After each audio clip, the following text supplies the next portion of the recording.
Olá, pessoal que acompanha aqui o programa Intimação na Evion TV. Agora eu estou aqui estrelando, inaugurando o programa e a intenção é trazer para vocês o direito de uma forma descomplicada. Como diz o programa, normalmente a pessoa recebe uma intimação, não sabe nem por onde começar, o que fazer com aquilo, né? Então a intenção desse programa é fazer com que você entenda o direito da melhor forma possível. O que nós vamos falar aqui? Sobre o que nós vamos falar? Vamos falar sobre o direito do consumidor, separação, o divórcio, né? Não é mais a separação, é divórcio, já é uma coisa já que as pessoas não entendem isso, muita gente não sabe. E o que acontece? Para que você tenha essas informações, você precisa consultar um advogado. E para consultar um advogado, é necessário pagar uma consulta. Então, acaba muita gente tendo muitas dúvidas, muita gente acaba sendo passada para trás por conta disso. Então, a intenção aqui é descomplicar, de fato, o direito, e no decorrer do tempo, vocês podem mandar suas dúvidas, você pode escrever aqui para a TV, na Everton, e eles vão me passar, e no decorrer do programa eu vou tentando solucionar e te ajudar com essas dúvidas. Eu hoje separei para a gente falar alguns tópicos sobre casamento, sobre divórcio. E o que tem acontecido de divórcio hoje, né, minha gente? O WhatsApp agora está ajudando bastante o pessoal a se divorciar, hein? É um tal de marido que pega conversa de mulher no WhatsApp, a esposa que pega conversa de marido no WhatsApp, e isso está sendo, de fato, um dos grandes fatores para a causa de separação, né? Então, tanto a esposa quanto o marido pensa, eu quero me divorciar, o que eu faço agora? Qual é o caminho que eu tomo? O que eu tenho que fazer para iniciar esse processo de divórcio? Primeiro de tudo, você tem que procurar um advogado, né? E eu vou falar com você como eu falo com meus clientes lá. A primeira coisa que eu pergunto num divórcio, você tem filhos? Porque hoje em dia, o casamento está muito banalizado. As pessoas hoje já casam com a intenção de, se não der certo, eu separo e vai cada um viver sua vida, eu caso de novo. Então, está extremamente banalizado. Casamento, todo mundo fala assim, poxa, casamento é uma coisa difícil. Quando a gente fala, você vai casar mesmo, tem aquela brincadeira, né? Você vai casar mesmo, você tem certeza que é isso que você quer? Porque o dia a dia do casamento é uma coisa muito complicada. Então, eu pergunto já, você está casado há quanto tempo? Quanto tempo? Você tem quantos filhos? Tem certeza que é essa a sua intenção? Tem certeza que você está a fim de divorciar mesmo? Porque envolve tanta coisa, né? Para nós, advogados, é uma beleza. Quanto mais divórcio, melhor, né? Mas eu, como mãe, eu casada, eu sempre faço essa pergunta. Você tem certeza que você quer se separar? Você tem certeza que você vai colocar os seus filhos nessa situação de divórcio? Porque hoje os filhos, numa escola, a quantidade de filhos com pais separados, é lógico que tem aqueles casos onde não tem jeito, né? O marido bate na mulher, várias situações que englobam um casamento, uma separação, mas tem determinadas situações onde eu já perguntei para o cliente meu, mas qual que é a razão? Qual é o motivo do divórcio? Não que eu tenha que colocar isso no processo, tá? Mas eu acabo fazendo um trabalho meio que psicológico com a pessoa para que ela tenha certeza naquilo que ela está fazendo. Então, eu pergunto para ela, mas qual é o motivo da sua separação? Não, o meu marido não abaixa a tampa depois que vai no banheiro, não abaixa a tampa da privada, isso me irrita. Não, a minha esposa aperta o creme dental no meio, a minha esposa não limpa a casa direito. Gente, essas coisas são todas trabalhadas, são todas conversadas. Você pode conversar com seu marido, tentar fazer com que ele faça diferente. E quando a gente casa, cada um vem com um tipo de educação, né? Você teve uma educação, seu marido vai ter outra, e vocês vão formar uma família e vão criar a educação dos seus filhos ali. Então, a primeira coisa que eu falo, quando vai fazer um divórcio, tenha certeza de que é isso que você quer. Porque muitas das vezes também acontece, normalmente quem procura para fazer um divórcio é a mulher, e normalmente a mulher prefere uma advogada para cuidar do divórcio para ela. E muitas das vezes ela procura advogado, não, doutor, eu quero fazer separação, eu não aguento mais, ele fez tal coisa, eu não vou aceitar isso, porque daí a vizinha já deu a sugestão para ela, não, você não pode aceitar.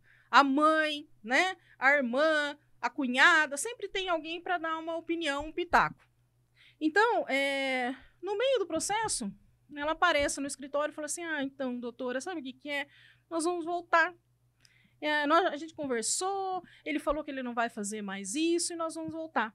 E aí a advogada já perdeu, o advogado profissional do direito já perdeu metade do caminho, né, com o trabalho feito, e aí tem que encerrar o processo porque decidiram voltar.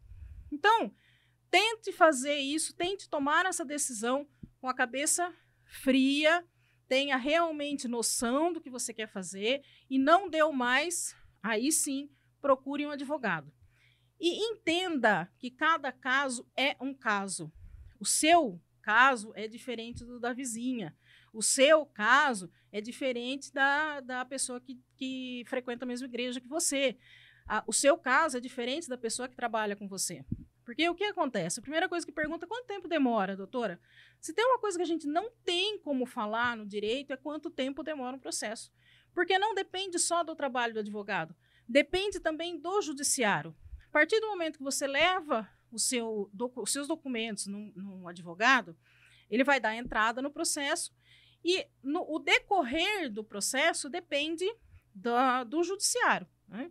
Então, hoje, por exemplo, aqui em Limeira, nós teve a instalação de a vara da família. Antes não tinha. Era a primeira vara civil, primeira, segunda, terceira e quarta vara civil. E agora nós temos a vara da família. Todos os processos que estavam ativos ou não, que eram direcionados à vara da família, separação, adoção não, porque adoção é infância e juventude, mas separação, o divórcio, tudo, guarda compartilhada, regularização de visitas, né? Tudo foi direcionado para a vara da família.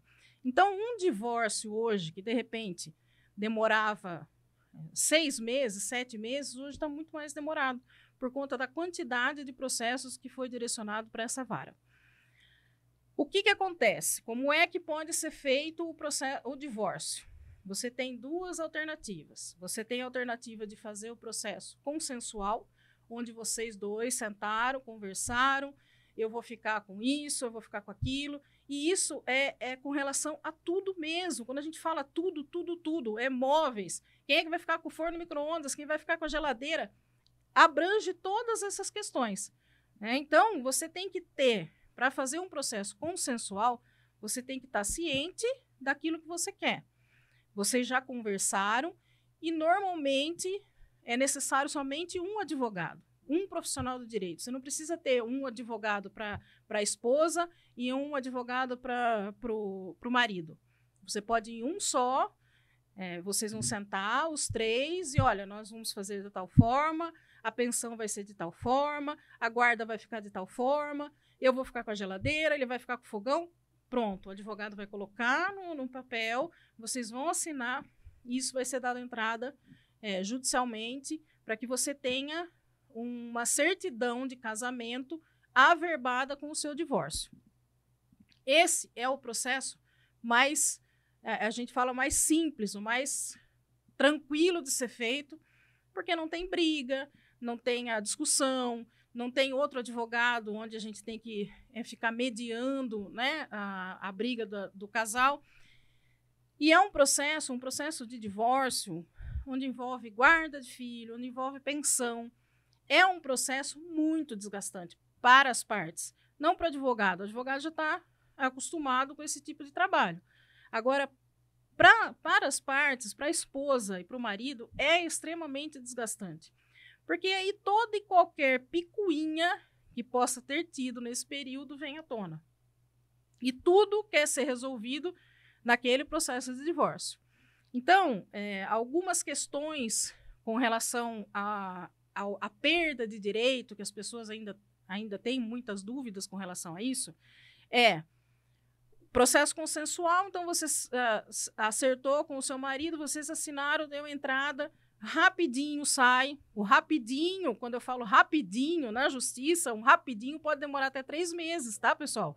Porque o rapidinho... mas a minha vizinha disse que o dela demorou 15 dias. Isso depende de caso para caso, depende qual foi o juiz que pegou o caso, depende quem é que está julgando, depende de uma série de fatores.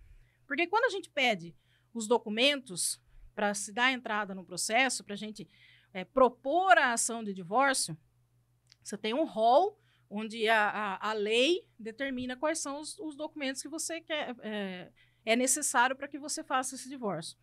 No meio do caminho, o juiz pode entender que ele precisa de outra para poder se convencer do que aquilo que o advogado está contando para ele. Porque o advogado nada mais faz do que contar a sua versão dos fatos e expor quais são os seus direitos com relação àquilo. Então, o juiz, para se convencer daquilo que a gente está dizendo, pode ser que necessite de outros documentos que o advogado tem que anexar nesse processo que está em andamento. Isso atrasa o processo. Isso acaba fazendo com que aquele processo que da vizinha o juiz não pediu determinado documento e que demorou 15 dias, rapidinho saiu, o seu seja diferente. Então, não se baseie, pelo amor de Deus, no caso da vizinha, do amigo, do colega de trabalho. Cada caso é um caso. E aí, quando você contrata um advogado, procure contratar um advogado que você tenha confiança. Porque advogado é como médico, né? Você não vai num advogado porque você viu a placa dele na rua e você fala, não, esse nome aí é bacana e eu vou lá porque eu acho que esse advogado aí é competente. Procure sempre alguém que já passou por essa situação, e hoje em dia é uma coisa que se tem algo que muita gente tem processo, né, em andamento. Então, procure alguém que te transmita confiança. A partir do momento que você vai procurar o advogado e dar entrada nesse processo, o advogado vai entrar em contato com você quando ele tiver novidades para te dar, tá? Ele não vai assim toda semana falar assim, fulano, o seu processo está assim, tá? Fulano, o seu processo continua assim. Na outra semana, fulano, o processo continua assim. Não. O juiz pediu algum documento para ele vai fornecer, vai entrar em contato com você. Olha, eu preciso da certidão de casamento que está ilegível. Nós vamos ter que juntar de novo. Então, é esse o andamento que ele vai te dar, né? Eu sei, porque eu estou na área, que nós, advogados, não temos uma fama muito boa, né?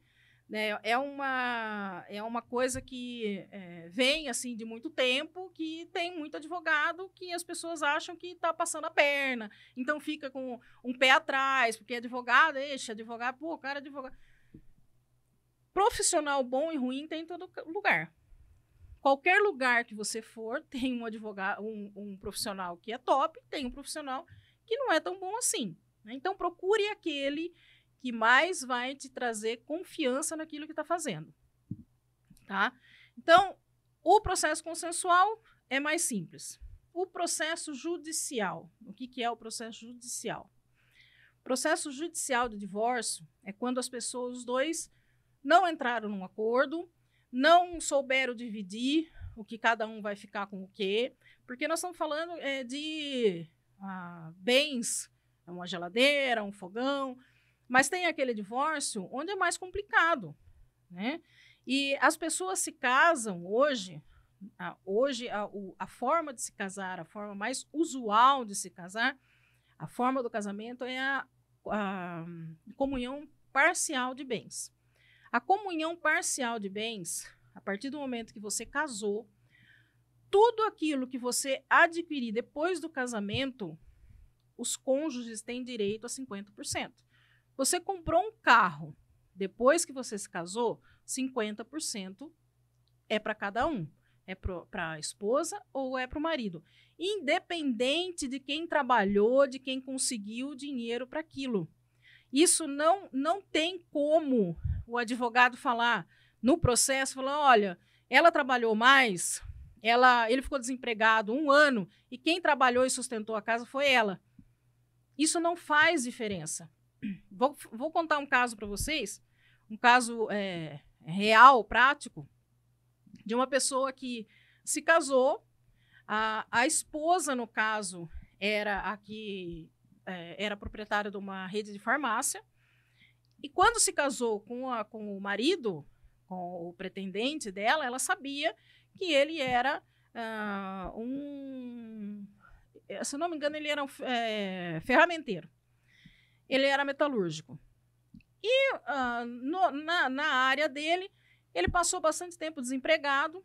Eles ficaram juntos 7 anos e adquiriram bens. E a maior parte desses bens ela adquiriu com o trabalho dela. Mas casaram com a comunhão parcial de bens. E enquanto ela trabalhava, ele fazia o papel da esposa, que hoje o comum é o papel da esposa, é o cuidar da casa. E ele fazia isso. Ele fazia o almoço, ele fazia o jantar. E quando foi entrado com o processo, aliás, quando ele se divorciou, a única coisa que ele pediu foi 4 pneus novos para o carro dele e que ele não queria mais nada. E ela disse que ele não tinha direito a nada. E ele procurou os direitos, foi entrado com o processo e ele ficou com 50% do que foi adquirido, mesmo ele estando desempregado. Então, da mesma forma como isso vale para a esposa, que se fica em casa e cuida da casa e cuida da organização da casa para que o marido possa trabalhar fora, cuida dos filhos, cuida da roupa do marido, esse também é o trabalho. Então, ela também tem o direito a 50%, porque se ele não tivesse esse respaldo de dentro de casa, ele não poderia sair tranquilo para trabalhar. Então, no caso do homem, é a mesma coisa. É a mesma situação, vai ser o mesmo problema, a lei vale para os dois. Então, 50% para cada um.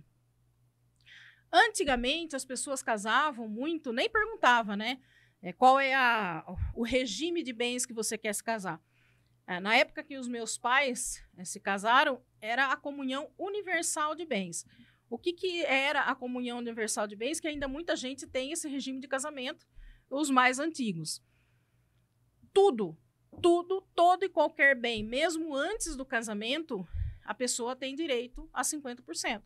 Então, se tem o falecimento dos pais de um dos cônjuges, da esposa ou do marido, um dos dois vai ter direito a 50%, inclusive dos bens inventariados, né, da herança daquele marido. Então, como isso foi não sendo usual, a grande maioria se casa com a comunhão parcial de bens, que é essa, que a partir do momento que você casou, o que você adquirir durante o casamento, os dois têm direito a metade, 50% de cada um, no caso de uma separação. Então, quando você vai procurar o advogado, que vocês não entraram num consenso, nós não queremos, não entramos num consenso, eu não quero tal coisa, eu quero de tal jeito. Então, aí, nesse caso, vai ser necessário que cada um procure o seu advogado, que cada um procure o profissional de direito que da sua confiança, para que entre com o processo, para que proponha a ação de divórcio, então, que é o divórcio judicial ou contencioso, que não é consensual, vocês não entraram num acordo, certo? Esse processo é um processo desgastante, é um processo chato, é um processo onde vai ter audiência, é um processo onde muitas vezes os filhos vão ter que passar por um estudo social, os filhos vão ter que passar por uma psicóloga, que vai fazer um resumo, que vai conversar com essas crianças e vai saber o que é o melhor para que seja decidido a guarda, né, dos filhos. Usualmente, normalmente, quem fica com a guarda é a mãe, porque as crianças, na grande maioria, preferem ficar com a mãe, salvo algumas exceções, que vários casos já tive onde quem fica com a guarda é o pai, que é o que tem melhores condições, mas para se conseguir tirar a guarda da criança da mãe é muito difícil. É mais complicado do que se conseguir a guarda que fique dos filhos para a mãe do que é mais difícil do que ficar para o pai, por várias situações onde tem que ter maus tratos por parte da mãe, a mãe não cuida direito, ou então deixa a criança sozinha. E para tudo isso você tem que ser provado. Não adianta simplesmente alegar isso. Então, o que eu instruo, inclusive, que uma pessoa me procura quando ela quer fazer o divórcio, você tem que ter a maior quantidade de provas possíveis. Isso pode ser prova documental, pode ser prova fotografia, pode ser testemunha. A testemunha é algo assim bem complicado, porque quando a gente fala que em briga de marido e mulher ninguém mete a colher, isso é bem forte mesmo, inclusive no jurídico, na parte jurídica, porque é muito difícil uma pessoa querer ser testemunha numa situação dessa, né? E aí acaba se envolvendo, e o medo é de repente se envolver e ser testemunha para um lado ou para o outro, e depois esse casal volta, a ruim foi a testemunha, né? Quem passa aqui fica ruim é a testemunha. Então, antes de ter... Porque ninguém decide divorciar de um dia para o outro, né? Eu não vou acordar hoje e falar assim, não, hoje eu estou a fim de divorciar. Você vem de um processo onde... alguns tentam melhorar aquela situação e tem aqueles outros que não, eu vou me divorciar e acabou e eu não quero mais tentar. Mas, para isso, você precisa de provas, né? Você precisa de provas aonde, por exemplo, seu marido trabalha, onde seu ex-marido trabalha para definir valores de pensão. Você precisa saber quais os bens, porque tem gente, tanto o homem quanto a mulher, que não faz ideia de quais são os bens que tem, não faz ideia de quais os gastos que tem na casa. Um sempre fica só o responsável e o outro não faz ideia. Então, acaba sendo mais complicado um processo desse, mais demorado, porque vai uma primeira consulta, até a pessoa conseguir ir até o final, com a documentação, acaba sendo mais demorado. Então, por isso que eu falo que cada caso é um caso. Não se baseie na história da sua vizinha. Não ache que o profissional de direito está te enrolando, que o processo não está andando, porque ele não está trabalhando no processo. Não é assim. Se você tiver com dúvida, você pode pegar o número do processo, você pode ir lá no fórum, perguntar lá no cartório, olha, esse é o processo, o que está acontecendo no meu processo? Se você tiver em dúvida com o seu advogado, faça isso. Não se consulta com a vizinha, porque, olha, é uma coisa assim, daí, e chega e fala pra gente. Não, mas a minha vizinha, aí dá vontade de perguntar, mas ela se formou a faculdade de Direito em qual cidade? Qual foi a faculdade de Direito que ela fez? Porque, né, para dar tanta opinião assim, e acontece isso demais. Então, não se baseie, por favor, na consulta feita com a vizinha e nem no Google. É outra coisa que é bacana você chegar no seu advogado, assim como o médico, né? Olha, doutor, eu estou com tais sintomas e eu acho que eu tenho isso porque eu vi no Google. Assim acontece também com os profissionais de direito. Não, eu vi no Google que eu tenho direito a isso, isso e isso. E aí, para você explicar que o caso dele é diferente, é bem mais complicado. Então, o principal é você se consultar com alguém que te transmita confiança, né? Então, o passo a passo do divórcio judicial. Você vai precisar entrar com essa documentação. Tanto você, a parte, quanto a esposa, quanto o marido, pode tomar a iniciativa de entrar com o processo, de propor o processo. Entrando com o processo, a outra parte vai ser notificada, vai ser intimada, que é o nome do programa, né? A intimação. E aí, o que eu faço com uma intimação? Não deixe essa intimação achando que aquilo ali, eu não preciso fazer nada, o processo vai correr. Não. A partir do momento que você recebeu uma intimação, procure um advogado. Aquele que não tem condições de pagar, pode procurar a Defensoria Pública ali na Maria Busolin. Eu não sei direito como é que funciona com relação a fornecimento de senha. Você tem que pegar uma senha, vai ser atendida. É um pouquinho chato, tá? Eles têm várias regras, você não pode ter nada no seu nome, senão você não consegue o defensor público. Mas é uma opção para quem não tem condições de pagar o advogado. E também não se magoe quando você procure o advogado e ele passa o valor dos honorários, né? Porque o advogado também estudou 5 anos para poder defender o seu direito. Então, ele tem todo o direito em cobrar o trabalho. Porque já aconteceu várias vezes de chegar e falar assim, mas, doutora, cobrando isso para bater um papel? Não, eu não estou batendo um papel, eu estou colocando nesse papel todo o meu conhecimento para defender o seu direito. Então, o primeiro passo é você procurar o seu advogado. Muito bem, a partir do momento que você vai ser intimado, você vai ter 15 dias para apresentar a sua defesa. São 15 dias úteis. Às vezes o cliente fica desesperado, porque o advogado, ele não conseguiu o advogado ali, já passou 10 dias. São 15 dias úteis para você apresentar a sua defesa. Nessa defesa, você tem que alegar tudo. Então, normalmente eu falo, não esconda nada para o advogado. Nada. Porque se o advogado descobrir alguma coisa no meio do caminho, ele não vai conseguir te defender como ele poderia te defender no início. Então, se você tiver qualquer coisa para contar, conte já numa primeira consulta que você vai conversar com o seu advogado, conte tudo para que ele possa te defender da melhor maneira possível, né? Então, procurando advogado para poder fazer uma defesa no divórcio, você também vai precisar juntar a documentação, juntar a sua documentação pessoal, juntar a procuração, você vai assinar uma procuração. Outra coisa que as pessoas ficam com muito medo, para que eu preciso assinar uma procuração onde a procuração parece que dá poderes para o advogado fazer qualquer coisa que ele possa sonhar? Não, não é assim. Aquela procuração que você está assinando é única e exclusivamente para te representar naquela ação.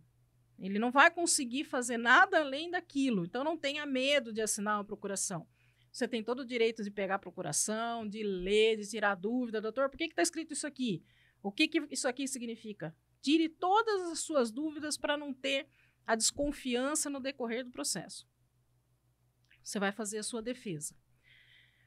O que é, nessa defesa, a partilha dos bens? O que é, nessa defesa, a guarda das crianças?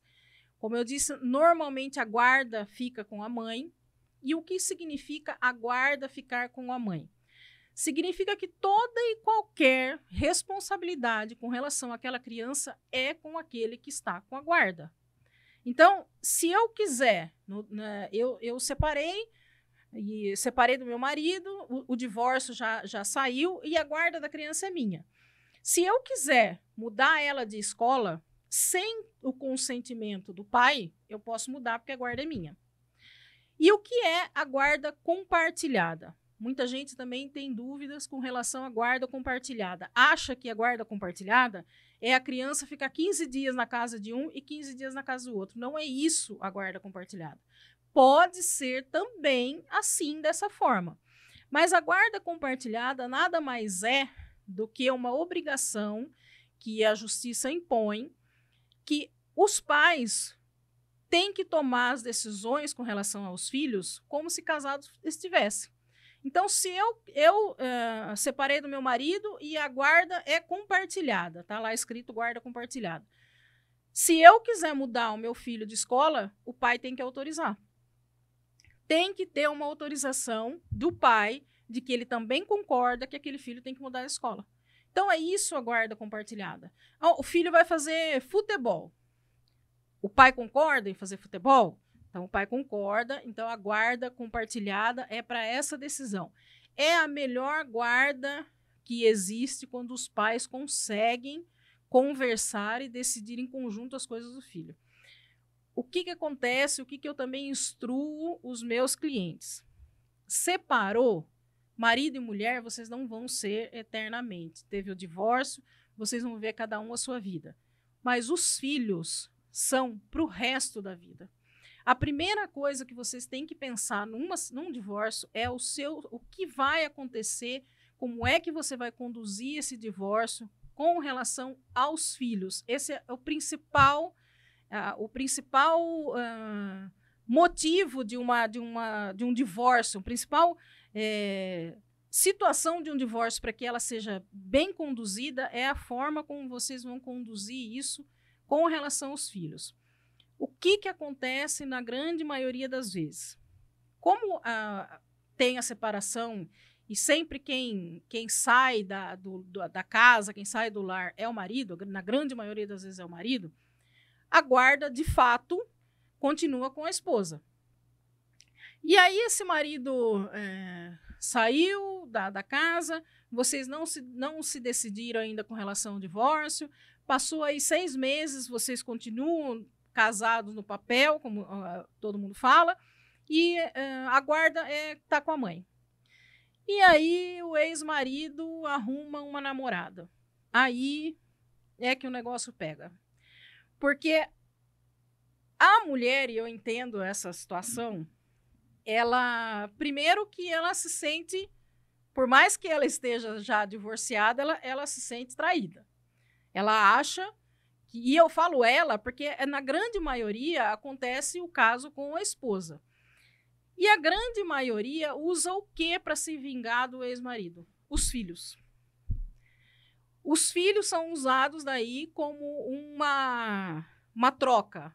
Ou você é bacana, ou você não vai ver seu filho no final de semana. E, pasmem, o pai não tem o direito de ver o filho só porque ele paga a pensão. Mesmo que ele não pague a pensão, mesmo que ele esteja 1 ano em atraso com a pensão, ele tem todo o direito de ver a criança. Então, a mãe que fala, não, você não está pagando a pensão, você só vai ver o seu filho se você pagar a pensão. Isso não pode. Isso é juridicamente ilegal. Por quê? O pai tem todo o direito de ver o filho. Se vocês combinarem a cada 15 dias... Então, a cada 15 dias, o pai vai pegar no final de semana e vai passar o final de semana com o filho. Não pagou a pensão, esse final de semana você não vem porque você não pagou a pensão. Não pode ser feito dessa forma. Por mais que a mãe ache isso uma sacanagem, é assim que funciona.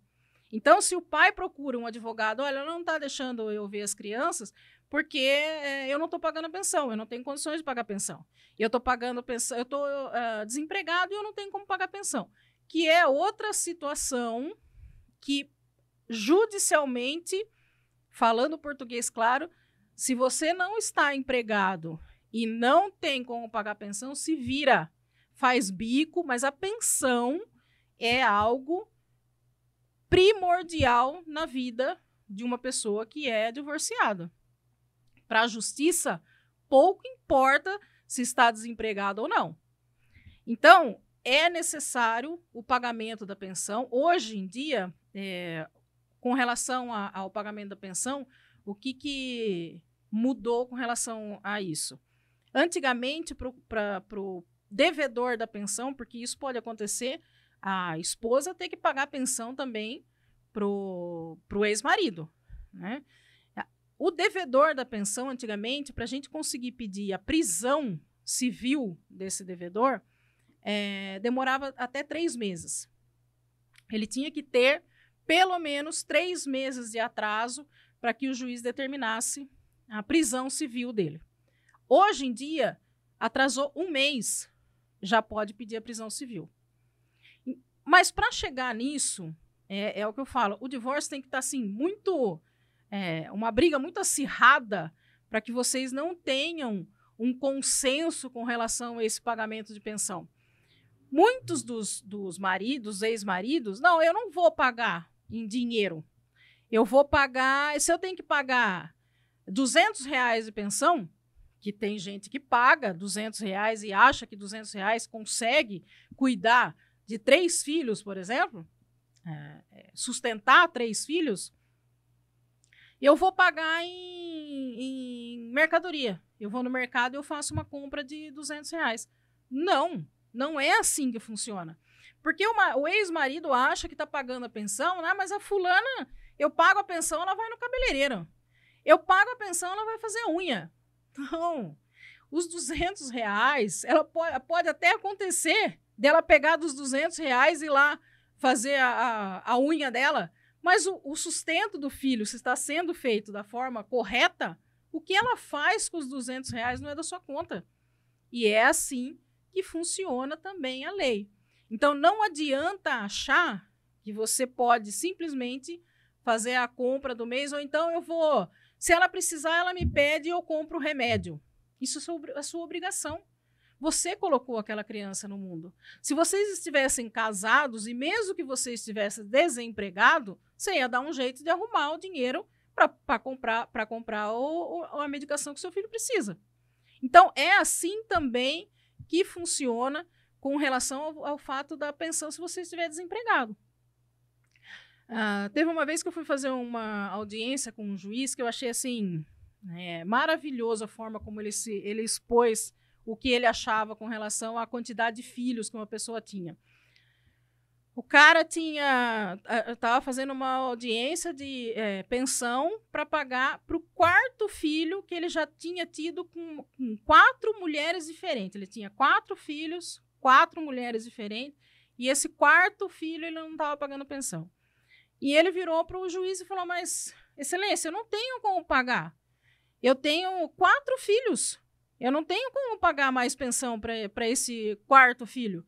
E o juiz virou para ele e falou assim, se você não tem competência, não tem capacidade de pagar a pensão para 3 filhos, como é que você arruma mais um? Você tem que pagar a pensão para os 4 e acabou. Não tem essa de que eu tenho 4 filhos e agora... Se você tivesse casado com a mesma mulher, se você tivesse 4 filhos, você estaria sustentando, teria que dar conta de sustentar os 4. Correto? Então, a forma como você vai pagar essa pensão mesmo desempregado, judicialmente é um problema seu. Gente, o que vocês acham?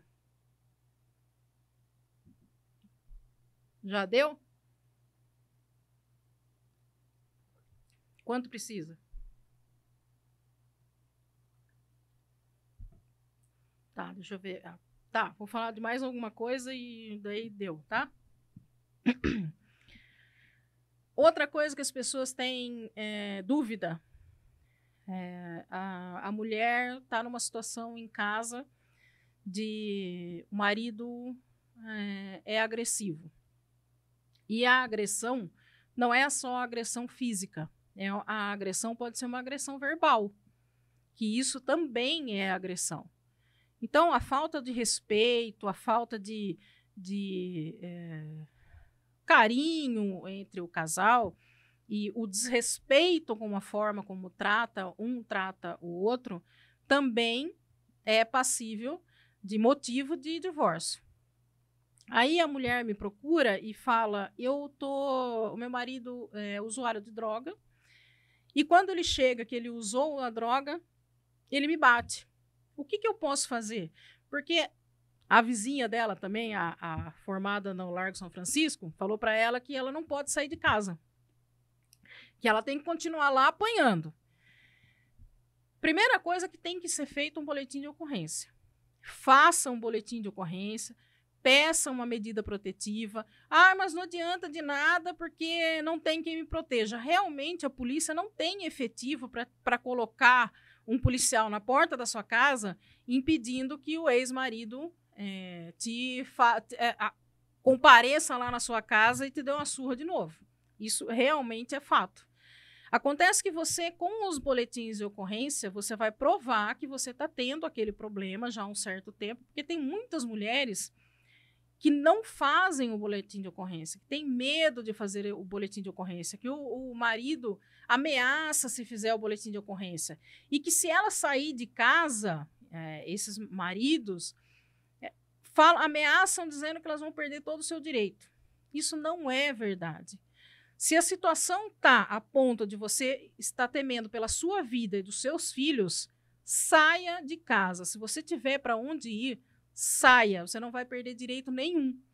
Muitas das vezes a mulher continua ali porque ela não trabalha fora, ela não tem condições de pagar um advogado, ela não tem condições de dar entrada num divórcio, e ela continua dentro de casa sofrendo as ameaças, sofrendo as agressões físicas, as agressões verbais, porque ela não tem como nem se sustentar. Então, num caso desse, procure a ajuda dos familiares, Veja se existe a possibilidade de um familiar te ajudar. E o fato de você sair de casa, você não vai perder direito nenhum. Uma vez teve uma cliente que me procurou e disse: doutora, eu tenho medo porque ele saiu de casa, faz uma semana que ele não aparece, eu tenho certeza que ele está usando droga. E se ele aparecer, ele entrar em casa, ele vai bater em mim e nos filhos. Falei, troca a fechadura da casa. Não, mas eu não vou perder meu direito? Não. Você vai perder seu direito se você morrer. Se você chegar ao ponto de vier a levar um cacete tão grande dele a ponto de você morrer, você vai perder todos os seus direitos. Agora, troque a fechadura da casa. Porque a vizinha também disse para ela que ela não podia fazer isso. Tá? Vai ter advogados, vai ter profissional de direito que vai falar para você que não faça isso. Não faça. Tem um advogado, assim como todo profissional, tem aquele que segue certinho um roteiro. Né? Então, não, você não pode sair de casa, você não troca a fechadura, porque você vai perder seus direitos. Faça o boletim de ocorrência, aguarde a medida protetiva, vai ser determinado que ele 500 metros de distância, que ele tem que ter 500 metros de distância com você. Só que isso, na prática, não vai funcionar. Quantos casos que a gente vê de mulheres que são mortas pelo ex-marido, que o ex-marido volta na casa e mata a ex-mulher, mesmo ela tendo uma medida protetiva. Mas o que é que a polícia pode fazer? A polícia não tem efetivo para nem prender os bandidos, quanto mais um cidadão desse que ameaça a ex-mulher. Mas é necessário fazer o boletim de ocorrência, porque quando você for procurar a justiça para poder ter os seus direitos garantidos, você tem como provar que você passava por isso. Eu tive um caso de uma mulher que apanhou durante 20 anos. 20 anos ela apanhava do marido quando o marido bebia. Ela não fez um boletim de ocorrência.